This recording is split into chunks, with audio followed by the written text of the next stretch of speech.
What's up? My name's Emmanuel. This is Nerd Caliber. We're here at the New York Comic Con, and I'm here with Ashley Eckstein. We're going to talk about her universe and also a little bit about what's going on maybe with Star Wars. Yeah. So tell us why you're here today. I'm here with the Her Universe booth. It's the first merchandise line just for female sci-fi fans. We've got Star Wars merchandise, sci-fi merchandise, and also just representing Star Wars: The Clone Wars. So what inspired you to start up your own fashion line? You know, half of all sci-fi fans are women, and you wouldn't think that. The stereotype is that it's just for boys, it's just for men, but pretty much it's close to half of all sci-fi fans are women. And you know, we're not trying to say that sci-fi is for girls, we're just trying to say that sci-fi is for everyone. And you know, selfishly, I also wanted more merchandise. You know, I'm a big fangirl myself, and you know, I was tired of having to buy a men's shirt in a size small. So I figured we had to do something about that. So tell me about the designs behind your fashion line. What creative ideas did you put together to entice female fans? You know, a lot of it, all of our designs are inspired by people I know or stories that have happened, you know, in Star Wars, either in record sessions or from people that I've met. I just got a new design idea from Carrie Fisher herself. So, you know, I have a lot. I just ask questions. I ask the girls, what do you want? Our Boba Fett underwear set happened because the girls on Twitter were asking for it. So I think selfishly, again, as a fan, I know what I want to wear, so I kind of start there. But then I just ask the girls, ask the fans, and we've made a couple things specifically because the fans have asked for it. Now, if I may ask, back in the 80s, you could say geeks were mostly, I would say, male.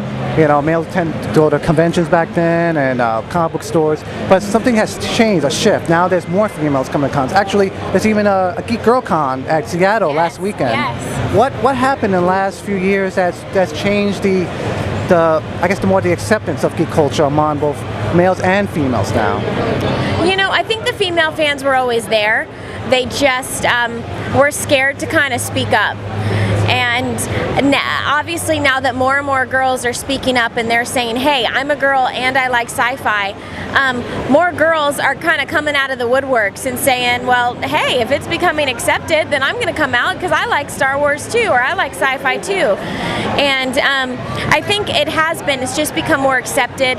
I think the whole, you know, sci-fi culture is accepting of both genders being here. I mean, it's funny because if you come to the conventions, if you come to the events, it's not a surprise to anyone here to see the halls full of women, but it's just the people that aren't as familiar with sci-fi, they still, you know, believe that there's that stereotype that, you know, it's just for boys and men. But I mean, I just challenge someone, if they're surprised, go to a convention and you'll see all the girls in the halls.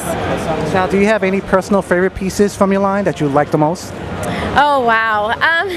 You know, it's kind of like asking a parent to choose between their children because so much has gone into each design that you know, I don't necessarily have a favorite, but you know, I'll always have a soft spot for Star Wars, obviously, because Lucasfilm gave us the chance to start this line in the beginning when nobody else would give us a shot. Lucasfilm did, and obviously because of my role as Ahsoka Tano in Star Wars: The Clone Wars, it opened up that door to enable me to be able to do this line. So just you know, our classic Star Wars burnout shirt, it all goes back to that, is a favorite of mine, but I don't really have a favorite piece. It's too tough. All right, and if anyone that's interested, where can they go to find your line? They can go to heruniverse.com. We have all of our products online except our convention exclusives. We have 2 convention exclusives. We have a toaster necklace from Battlestar Galactica. It's a sterling silver, 100% sterling silver toaster necklace. And then we also have a Star Wars charm bracelet. And I know this is hard to see, but we have a Naboo charm, which is exclusive to the conventions. And that's a sterling silver plated bracelet with a charm set, and we're going to continue to add charms every year. So come get the exclusives here. You can get everything else on heruniverse.com.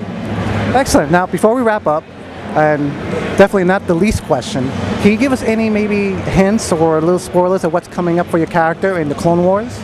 Oh wow, any hints or spoilers? Well, season 4 is called Battle Lines because it takes you right into the heart of the battles of the Clone Wars.